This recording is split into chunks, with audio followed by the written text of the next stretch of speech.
How's it going, everybody? This is BeatTheBush. Today I'm going to talk about how a regular job is where dreams go to die. It sounds kind of pessimistic and how I am just ragging on regular jobs. This is not the case. I just want to share with you guys how a particular dream that I had just sort of kind of faded more and more as I worked at a regular engineering job. This video is brought to you by Webull.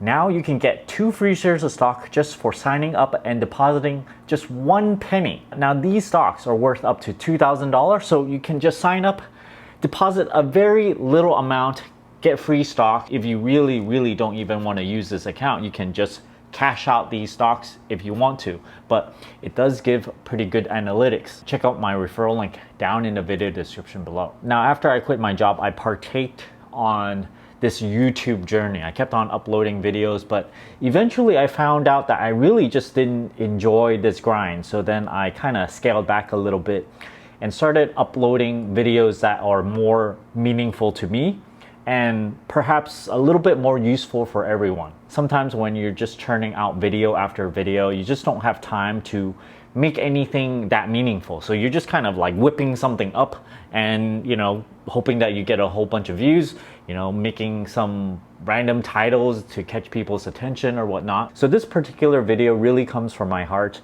where after I quit my job, it really took me this long, like what has it been, like 3 or 4 years before I finally realized what has been missing, which is something that I am passionate about, which I kind of lost along the way. In order to see what's happening here, I really have to tell the story of what happened when I got my engineering degree. When I was in grade school, I already knew what I wanted to do. I wanted to be an electrical engineer. I just didn't know what an electrical engineer really does, but I knew I just wanted to do something with electricity, and in particular, not even computer science. So when people ask, oh, why don't you do CS or whatever? I'm like, no, that's just not my thing. I'm like really an electrical engineer type of person. So, looking at circuits and stuff, trying to figure things out, tinker with, circuitry and stuff, it's just my thing. I'm really interested in it. So even before entering into college, I knew what my major was going to be. I knew what it was going to be probably in like 3rd or 4th grade already, maybe even earlier. The trouble comes in when I had to select my major for my master's degree. Now I automatically got accepted into UCLA master's program because I had good grades or whatnot.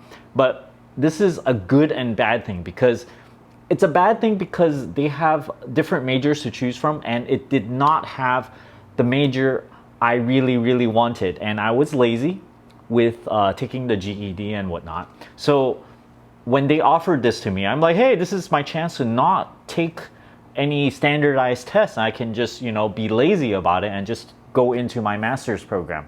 So I'm like, okay, I'm gonna do this. And I wanted, even back then, I kind of knew I wanted to do something about robotics. I would like drop all these diagrams, about bipedal robots and whatnot. So that's like my core thing. And when I picked my major, it was something to do with robotics. They didn't have a robotics thing at UCLA. So the closest thing I can think of was control systems. So when I started it, it was actually kind of boring. So then I quickly switched out of it. It's like, this has nothing to do with robotics, and then I like bounced around. I picked digital signal processing, and then, that wasn't like so good either. And then I thought maybe I do integrated circuits and systems, which is IC design, the wafer fabrication, you design the circuits inside an IC.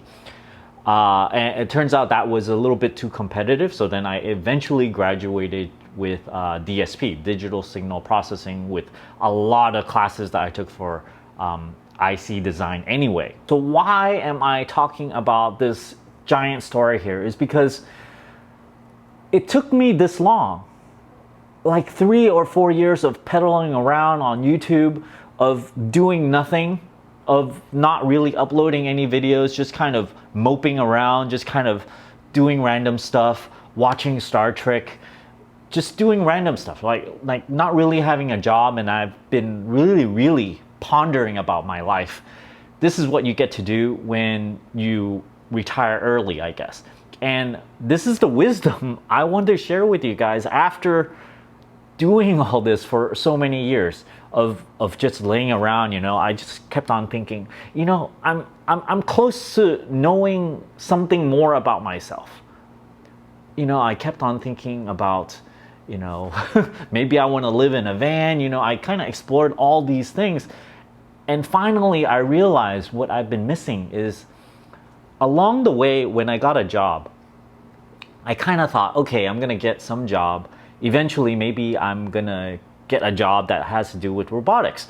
Well, that's not the case. I initially did something that was like consumer electronics, audio equipment type of stuff, and then did some brainwave stuff. I thought that was interesting too, but nothing ever really into robotics. But as I worked at these jobs, with my dream of robotics just sort of dwindling a little bit more and more each time until finally, I don't even remember anymore. It's like your dreams just got extinguished. It got extinguished so badly that, sorry. So when I finally realized it recently, I started drawing my diagrams again, and I'm like a little kid again. I'm like, oh yeah, this is what I was thinking about all along. Well, being an electrical engineer, I could go and create those things, but I don't have, all the electromechanical background. But that's not the point. It's not really to generate money. It's not like a career or anything. It doesn't have to be. It's like a hobby that I sort of long since forgotten about. So my deal here is that maybe, I can just whip up some hobby projects or whatnot. It may or may not make any money. Well, who knows, right? But the thing is, when I go and do these things, when I'm designing random parts, about how to fit things together, making certain joints for the robotic system, it's like time flies away again. This is not the case when I am churning out lots and lots of financial videos, one every single day. So the important thing here is for those that have been working at a job, maybe you had dreams very, very early on when you were a kid, when you were in college. You're like, oh, when I grow up, I'm going to be doing this, this, this. Take the time to try and really, really remember what those were, because those are important. If you go after something that not necessarily will make you money, but you really, really like, once you're doing it, you just forget about time. I really think that, the money will take care of itself. Think about all those dreams that sort of erase out of your memory because you got beaten into submission. When you're working at regular jobs, you tend to forget about those things. 9 to 5, 40 hours a week, you're at a job, you're concentrating on whatever your employer wants you to concentrate on. Year after year, you're focusing on your career. Maybe it wasn't your initial career path, right? But maybe it's a career path that makes money. Really think about what you skipped out on, because those things is what's really important. Thanks for watching this video. I hope this helps you guys out, kind of dig out what was important to you guys back when you were younger. Don't forget to give me a like and subscribe for more.